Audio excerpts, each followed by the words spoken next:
Welcome back to my YouTube channel. Perkenalkan, nama saya Nur Jamila Zakia Ali dengan NIM 60311 9053, kelas Biologi B, angkatan 2019 dari Universitas Islam Negeri Alauddin Makassar. Nah, sobat, kita jumpa lagi nih. Tapi pembahasan yang kali ini akan saya bahas yaitu pertumbuhan bakteri. Nah, bakteri merupakan sekelompok mikroorganisme bersel satu yang diklasifikasikan pada tingkat domain. Selain itu, bakteri dapat didefinisikan sebagai suatu organisme mikroskopik yang tidak terlihat dengan mata telanjang, melainkan harus menggunakan mikroskop. Bakteri dapat mengambil makanan dari luar dalam bentuk larutan holofitis atau osmotrof, sedangkan hewan mengambil makanan dari luar dalam bentuk benda-benda padat yang disebut sebagai holozois atau pagotrof. Nah, sekarang kita akan bahas mengenai reproduksi bakteri. Reproduksi bakteri dilakukan dengan dua cara, yaitu aseksual dan seksual. Untuk mengetahui lebih lanjut mengenai reproduksi bakteri secara seksual dan aseksual, mari kita simak satu-satu. Yang pertama, reproduksi dengan cara aseksual. Artinya, tidak melakukan reproduksi. Aseksual melakukan pembelahan secara sempurna dan membelah diri menjadi dua bagian atau biasa disebut sebagai binary division, di mana jika bakteri melakukan reproduksi secara seksual, misalnya dari satu bakteri menjadi dua bakteri, dari dua bakteri menjadi 4 bakteri, dari 4 bakteri menjadi 8 bakteri, dan seterusnya. Bakteri ini memiliki waktu di antara dua pembelahan yang biasa disebut sebagai generation time, dan ini berlainan untuk setiap jenis kuman. Misalnya, Escherichia coli yang memiliki waktu pembelahan sekitar 15-29 menit. Selanjutnya ada Salmonella typhi yang membutuhkan waktu pembelahan sekitar 23-24 menit. Staphylococcus aureus dengan waktu sekitar 27-30 menit. Mycobacterium tuberculosis yang membutuhkan waktu pembelahan sekitar kurang lebih 15 jam.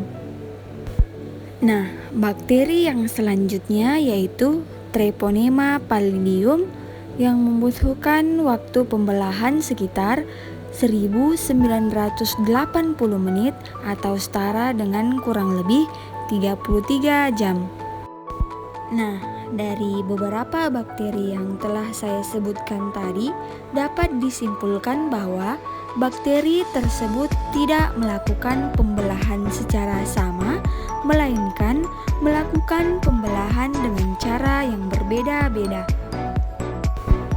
Dari gambar ini dapat saya jelaskan bahwa misalkan terdapat satu bakteri, kemudian melakukan pembelahan menjadi dua. Nah, masing-masing bakteri tersebut melakukan dua pembelahan lagi. Begitupun selanjutnya. Dari satu bakteri bisa menjadi dua, bisa menjadi 4, 6, 8, sampai 16, hingga seterusnya. Selanjutnya, terdapat eksponensial di mana kita dapat menggunakan rumus 2 × n, di mana n ini merupakan jumlah pembelahannya yang dilakukan pada si bakteri tersebut. Misalnya, 2 × 0 sama dengan 1, yang artinya pembelahan yang dilakukan itu satu kali. Begitupun pada eksponensial selanjutnya, 2 pangkat 1 sama dengan 2, 2 pangkat 2 sama dengan 4, 2 pangkat 3 sama dengan 8, 2 pangkat 4 sama dengan 16, dan begitupun seterusnya. 2N ini merupakan eksponensial di mana jumlah kuman akan menghasilkan setiap eksponen yang akan digunakan.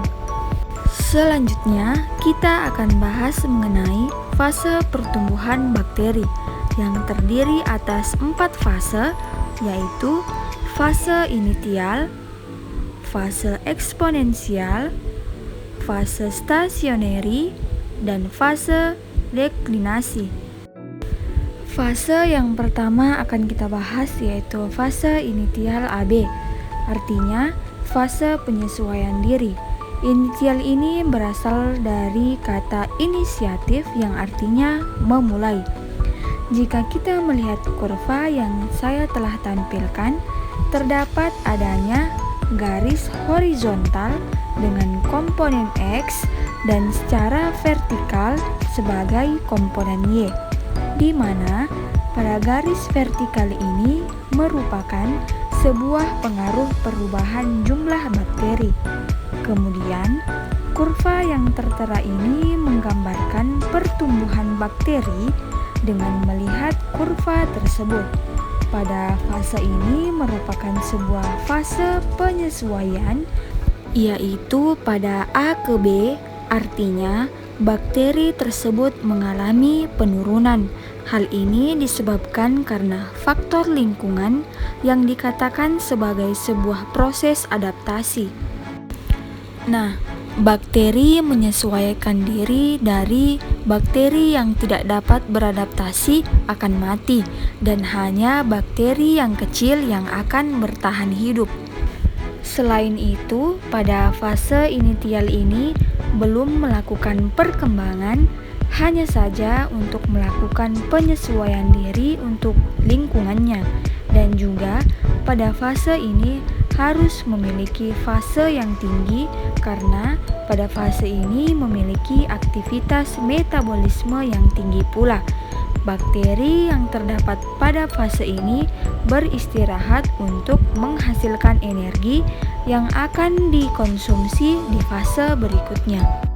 Fase selanjutnya yaitu fase eksponensial. Pada fase ini memiliki nutrisi zat makanan yang semakin berkurang karena memiliki metabolisme yang sangat tinggi. Namun, di sisi lain, jumlah bakteri semakin banyak, sehingga pertumbuhan bakteri ini berada pada kurva titik B ke C. Pada fase ini, jumlah bakteri bertambah dengan sangat cepat.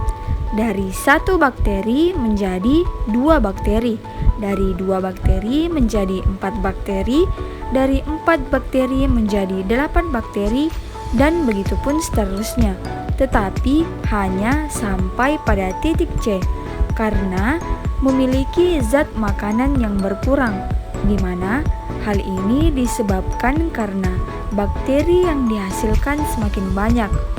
Selain itu, memiliki sisa metabolit yang beracun karena sisa metabolisme ini tidak berfungsi lagi bagi tubuh bakteri, sehingga pada fase ini memiliki jumlah bakteri yang dihasilkan banyak dan makanan semakin berkurang, serta pergerakannya terbatas.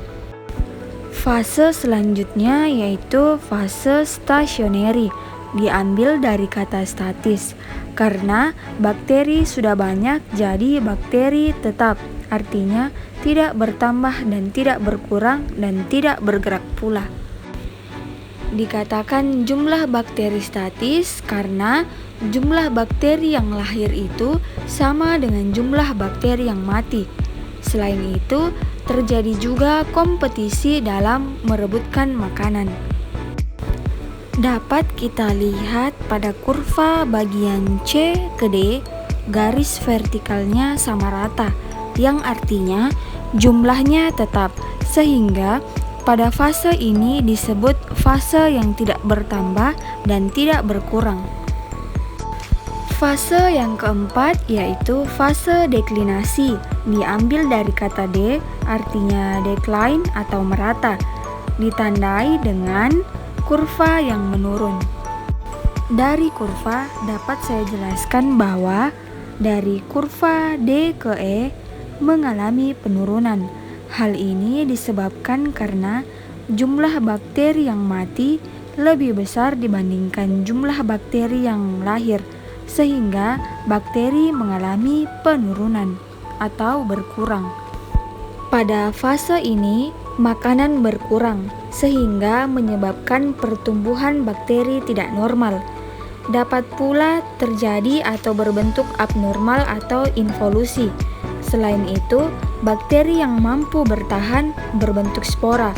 Fase deklinasi dapat berlangsung lama, seperti contohnya yaitu bakteri Neisseria gonorrhoeae, bertahan sekitar 72 jam. Jenis reproduksi pada bakteri yang kedua yaitu reproduksi seksual, di mana tidak semua bakteri bisa melakukan vegetatif seksual. Syaratnya hanya terjadi pada ukuran dengan satu famili yang mampu bereproduksi secara seksual. Selain itu, peluburan bahan kromosom dari dua kuman, sehingga timbul sifat kuman yang baru yang berasal dari dua induknya. Kita ambil contoh pada jenis bakteri Escherichia coli. Selanjutnya, kita akan bahas mengenai suhu pertumbuhan pada bakteri atau kuman. Yang pertama, psikrofilik dapat tumbuh pada kisaran 5-30 derajat Celcius dan suhu optimumnya 10-20 derajat Celcius. Pada suhu ini, apabila si bakteri tidak dapat bertahan pada suhu 5-30 derajat Celcius atau melewati, maka bakteri tersebut akan mati. Yang kedua yaitu mesofilik, tumbuh pada kisaran 10-45 derajat Celcius dengan suhu optimum 20-40 derajat Celcius. Yang ketiga yaitu termofilik, tumbuh dengan kisaran 25-80 derajat Celcius dengan suhu optimum 50-60 derajat Celcius. Suhu terendah bakteri untuk hidup yaitu 25 derajat Celcius, sedangkan batas suhu terendah bakteri untuk hidup yaitu 80 derajat Celcius. Suhu optimum merupakan suhu terbaru untuk pertumbuhan bakteri, sedangkan pH optimum merupakan pH terbaru bagi bakteri untuk tumbuh. Berdasarkan kebutuhan oksigen, kuman dibedakan atas beberapa jenis, yaitu yang pertama, anaerob obligat, di mana kuman anaerob obligat dapat hidup tanpa adanya oksigen, karena pada anaerob obligat ini, oksigen bersifat toksik terhadap pertumbuhan kuman. Yang kedua yaitu anaerob obligat, suatu kuman yang hanya dapat hidup pada oksigen yang ada atau bebas. Selanjutnya yaitu fakultatif aerob. Fakultatif ini dapat diartikan sebagai toleran. Bakteri yang dapat hidup tanpa oksigen dan dengan oksigen. Contohnya yaitu Salmonella typhi dan Streptococcus pyogenes. Selanjutnya kita akan bahas mengenai keasaman pH atau power of hydrogen. Seperti yang diketahui bahwa kebanyakan bakteri lebih baik hidup dalam suasana netral dengan pH 7 atau sedikit basa dengan pH 7,2 sampai 7,4. Tetapi pada umumnya bakteri dapat hidup pada pH kisaran 6,5 sampai 7,5. Bakteri patogen pada manusia mempunyai pH sekitar 6,8 sampai 7,4 pH darah. Beberapa bakteri hidup pada suasana asam, misalnya bakteri yang hidup pada gusi manusia yaitu Streptococcus mutans. Sedangkan pada bakteri suasana basa seperti Vibrio cholera. Nah, berdasarkan sumber nutrisinya, bakteri dibedakan atas. Yang pertama, bakteri autotrof. Bakteri autotrof ini merupakan bakteri yang dapat menggunakan karbon dioksida sebagai sumber pertumbuhannya. Autotrof merupakan pembuatan makanan yang dilakukan secara mandiri karena dapat menggunakan CO2. Selain itu, autotrof juga sebagai sumber karbon untuk pertumbuhan dari bakteri. Bakteri autotrof dibedakan lagi menjadi yang pertama, autotrof fotosintetik, membuat makanan sendiri dengan memperoleh energi dari cahaya. Yang kedua, autotrof monosintetik, merupakan bakteri yang memperoleh energi dari oksidasi substrat. Selanjutnya yaitu bakteri heterotrof, yang merupakan bakteri yang hanya dapat menggunakan senyawa organik dan karbohidrat sebagai sumber cahaya. Itulah tadi materi yang dapat saya sampaikan. Terima kasih. Assalamualaikum warahmatullahi wabarakatuh.